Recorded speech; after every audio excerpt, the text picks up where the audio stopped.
What's up, world? This is your quick news with your boy Nick the Quick, and I won't be so quick. Wanted to do a deep dive on some of these NFL draft prospects. Today I'm going to be starting with defensive tackle out of Texas, T'Vondre Sweat. So here we go.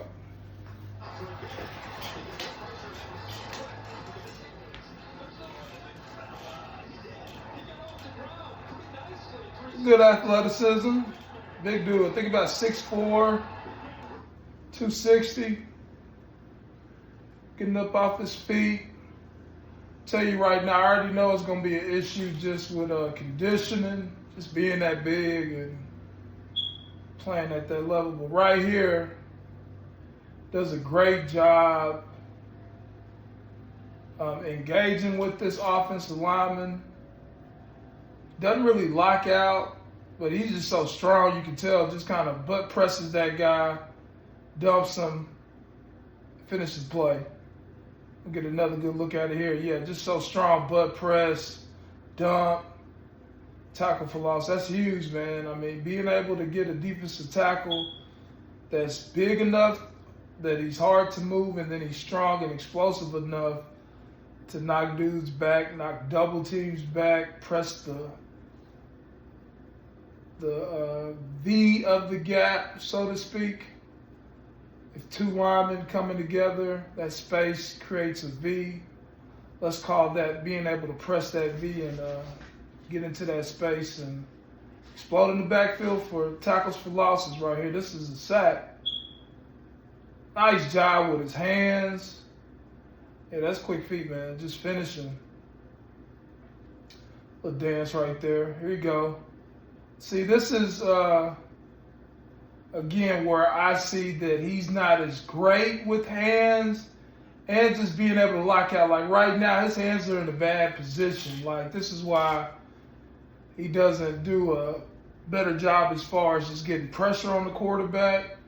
Like his hands being outside here, he's not going to have great leverage to be able to press this guy back. His pad level's not super great. His head is, although you can't see it clearly, like his butt is definitely up above the offensive lineman's butt. And whenever you got that situation, the guy with the lowest butt is going to have leverage. He's going to be able to sit down and anchor against the power of T'Vondre Sweat right here. But, you know, so that's just one thing. Maybe this is just him kind of taking the play off. I don't know if we can see. We can't see. But I'm going to be talking about his teammate Byron Murphy, the other defensive tackle from Texas, in a couple videos, and because he's one of the top defensive tackles in this draft too, T'Vondre, and I can't believe I forgot his name. But yeah, I'll be talking about it. But yeah, right here, man, could be better with pad level. This may be something you see, like, you know, the big guy Jordan Davis, although he's not as fast and explosive as Jordan Davis.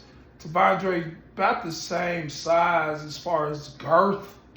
Jordan 6'7", T'Vondre's probably like 6'5", both extremely big dudes, and they have a hard time playing with great pad level. This is initially a good job with hands, but then he kind of starts peaking. I tell guys all the time, you peaking and you don't defeat the guy in front of you, you're going to lose leverage.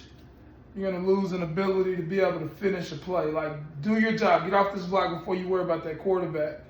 I think he's got the strength to knock this dude's hands down and win clean. But he doesn't. Maybe he's thinking it's been quick passing game over and over again. I just want to kind of just get off the ball and get ready to get my hands up. Great job getting his hands up and knocking the ball down. Another huge play. Just disengaging. I mean, these are some guys I don't want to give too much credit to. Wyoming's of the world, the Rices of the world. You know, I think pad level was an issue there, although he won. Got the quickness to beat some lesser talent, strong enough to beat some lesser talent. But you get an NFL offensive lineman, he's going to dig through there. You know, we'll see how strong he proves to be in the NFL, and I mean that's why it's good to have a big defensive lineman. But We'll see if a better, this would be backside guard, center backside guard. If a better guard, he's got not the greatest pad level. NFL backside guard may be able to get his helmet a little bit lower and in front of T'Vondre and really be able to dig him out of there because of pad level. So again, that's one thing I worry about. Swim moves, just these quick swim moves against the run aren't always the best because you're giving up your chest. But hey, if it ain't broke, don't fix it, bro. He might just be a baller. We'll see. But see, this play right here, and again, sometimes you play this type of defensive line coverage. Now, we'll call it coverage because you want to be able to keep quarterbacks in the pocket. You got explosive quarterbacks, whether it's Jalen Hurts, Lamar Jackson, Kyler Murray. At the NFL level, you want to be able to keep these guys in the pocket. So you'll tell defensive tackles, hey, don't just rush up the field to where you lose your balance and you give up a gap up the middle. You know, kind of just sit there at the line of scrimmage, just kind of pity-pat with your hands a little bit. We're going to do a great job covering this up on the back end. So we're going to force this guy to, you know, have to run the ball, but we're going to play a defensive front coverage where we're going to contain this guy. This quarterback from Alabama at this point in time, I think it's Jalen Milroe. He had a really good season, but at this point in time, really hadn't developed into the passer that he later became in the season. Still not really good, but yeah, like if his initial read was not there at this point in time, second game of the season, Milroe was going to pull the ball down and run. Texas understood that. Again, they're going to cover up on the back end, turn this guy into a runner. It's a pretty good job as far as if that's what they're in fact doing. Somebody getting pressure on the outside right now, forcing the guy up. See a couple guys just standing again, pity-patting right here. Even defensive back or linebackers coming in to help out. We're expecting this guy. We're going to cover it up in the back end. He's going to run. Let's be in a position to bring him down. Because that was his greatest ability, was making you pay once he broke the pocket as far as Jalen Milroe. Here we go back with T'Vondre Sweat. That's great. Great. This is called a long arm right here. Whenever you're in a situation like this where you can take that one arm and being engaged with the offensive lineman, you're naturally going to be longer than you were with two arms. You coach guys like this, you know, take that one arm. If you're able to really run him back with just that one arm, you're staying longer. That makes it harder for the offensive lineman to engage the defensive lineman's chest because we're a little bit longer right there, as opposed to if T'Vondre had both hands engaged, that offensive guard would have just an easier time being able to engage him. He's not at all right here. He's on skates. T'Vondre's walking him back. And again, that's very, that's a talent to be able to do that. Again, it's a slow walking back, though, is what I would say, because that kind of, that's a big ass. Excuse my language. That's a big guard. I get it. I don't want to make light of that, but sometimes you see that happen just a little bit quicker, a little bit more explosive with guys playing with great pad level, with great explosiveness. This is not good pad level. That's why he kind of walks him back a little bit slower. Maybe it goes from an incomplete pass to a sack. Here's T'Vondre playing with great pad level. This next play here is Watson. Got him circled there. Watson just got the ball. Again, this is against BYU. Hey, whatever. They're 5-2 at the time. I want to just say that's lesser talent. BYU definitely got some dudes, but not big and strong enough for T'Vondre. I mean, that's a man right there. Some of you guys may remember Texas had two dominant defensive tackles, maybe about 15, 20 years ago. Casey Hampton and Shaun Rogers. T'Vondre is definitely more in the build of a Shaun Rogers. Shaun's about 6'5", 320 as well, maybe 330. Great college career at Texas and a really good professional career with the Detroit Lions. And Casey Hampton, that's Byron Murphy. That's the defense I'm going to be talking about. Short like Casey Hampton is Byron Murphy, but you could tell just with that little clip we saw of him, that dude is built like a diesel truck. There's not a lot of body fat on Byron Murphy. He's a big muscle. And he plays low all the time, explosiveness, very fast guy, quick twitch defensive tackle. More of a three technique. T'Vondre's more of a nose guard. You want your three techniques typically to be more disruptive, able to work the edge, the outside edge of guards. Typically, you get a nose guard. That guy is getting more double teams from the center and the guard. Because of defensive ends, you don't usually see three techniques getting double teamed because then you would just be turning the defensive end loose. Now, a form of a double team happens time to time when it's zone, especially with these zone reads, because they will turn that end loose and make him kind of play the quarterback or the running game.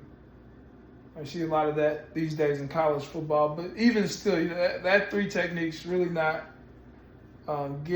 facing a big double team. He's more getting comboed up to a linebacker. Still on by T'Vondre Sweat. Here he goes. Line up at 3 right here. That's big time play.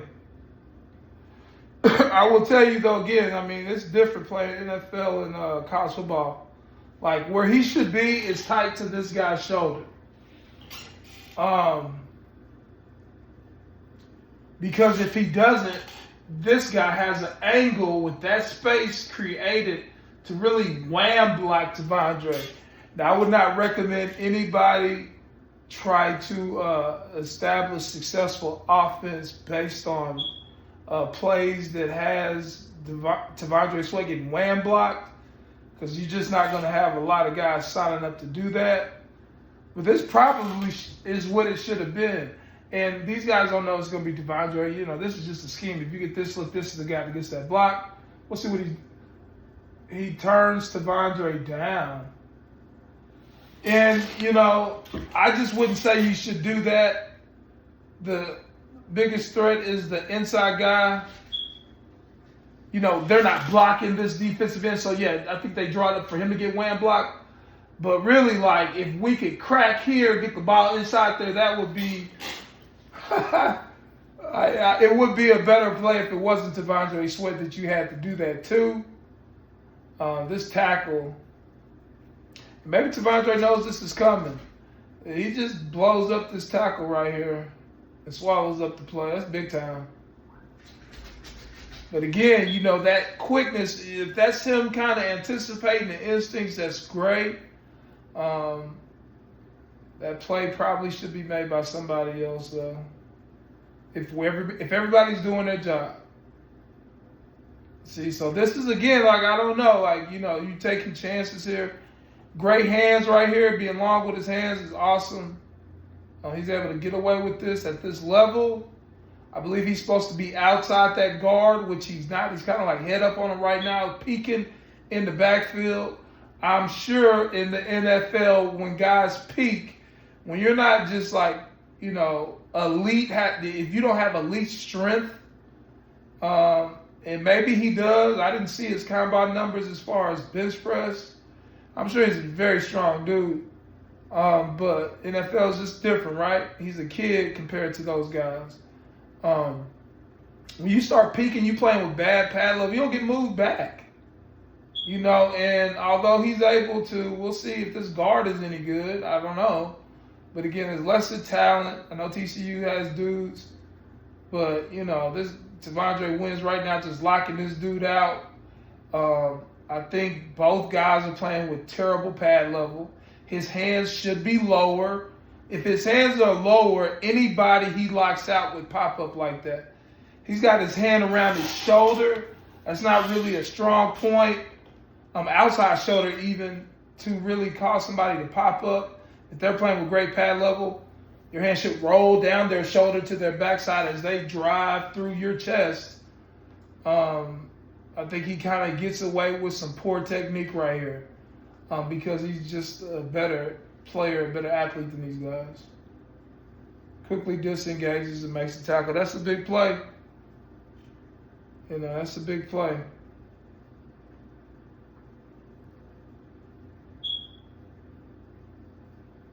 This is good too. I mean, this is what he's able to do, it looks like, man. And again, I'm kind of evaluating as I go. I don't have a set idea of who he is. I'm kind of watching play by play right here on the highlight. But again, it's another situation where he is just locking the dude out and peeking because he can. And that's a skill. To be able to do everyone like this. And then when the ball declares what hole it's going to go into, see, he's kind of playing the scheme. Well, I don't know if it's a scheme, but he's doing it. Where if this ball does hit here, running back decides to run inside, he could dump that guy outside and make the play inside. Ball declares outside, he'll dump the guy inside and make the play outside, which is awesome. He's able to, this is called a two-gap scheme, where you just lock that dude out to Tavondre, and where the ball goes, you go. And he probably is the best in college football at being able to do that. Again, you don't see a lot of guys able to do that. That was kind of the story on what Mazi Smith was asked to do at Michigan. And he seemed to be one of the more elite guys doing it, from what analysts, scouts, the Dallas Cowboys told me. But obviously he had a dud this season, wasn't very productive or helpful at all. Tavondre is a much better player as far as production this past season. A bigger kid than Mazi. I don't know if he's as strong. Mazi, that was his thing, elite strength. Mazi had elite strength. They had to build weight room equipment at Michigan, or modify weight room equipment at Michigan, to continue to provide strength training to Mazi Smith. He had just, he had hit all the, not all the, but he had just maxed out on this one lift that they do. He had maxed out with the equipment they had. They had to modify it. So again, that guy had elite strength. I don't know if Tavondre has that, but he's kind of definitely playing some two-gap in here.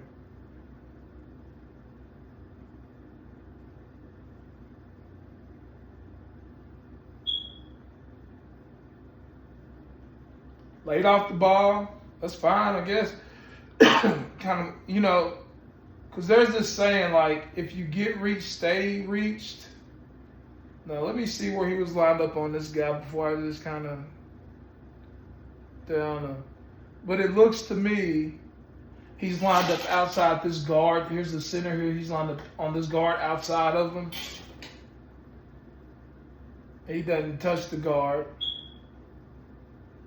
which I would want to touch the guard. But again, this is almost like a play made earlier where the guard was down, tackle was trying to cut him off, and instead of, getting in that gap and being explosive right now up the field, he decided to press the tackle back and then was able to easily make the play. What it does is it kind of leaves the door open. It sends an illusion to the running back. Here's where you should run the ball. And then at the last second, you take it away. Because, again, look, he's slow off the ball. The guard's gone. The running back sees that space now. And it's like, oh, my tackle's going to reach this guy. My tackle's going to reach him. And then I'll be able to run the ball right in this gap. But Tavondre's just so strong, he knocks the tackle back, closes that space he created, and finished the play for no gain. Yeah, man, so that's all I got. I just wanted to tap in on that right quick. I would say T'Vondre Sweat is an elite defensive tackle. Right now, like him, pro comparison, I want to say, man, I don't know who I could say pro comparison right now. Because he's kind of a big don't want to say sloppy body guy. These days you see a lot of more compact guys. T'Vondre 6'5", like 360.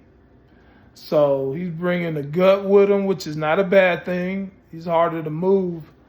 But yeah, I'll say definitely top 15 talent. We'll see where he goes in the draft. I'll give him a A for grade, grade for draft prospect. I think he possesses enough quickness to make plays in the backfield. He shows to have decent hands and an ability to stay long and engage in blockers, and then ability to find out where the ball's going, disengage, and finish the tackle. And he's not almost making tackles. When he hits guys, they go down. That's huge. And he has ability to get some tip passes at the line of scrimmage, which at worst create incompletions, but maybe even interceptions. So again, man, this is my first draft prospect breakdown, but it won't be the last. Please do your part, like, share, and subscribe. Until next time, I'm out.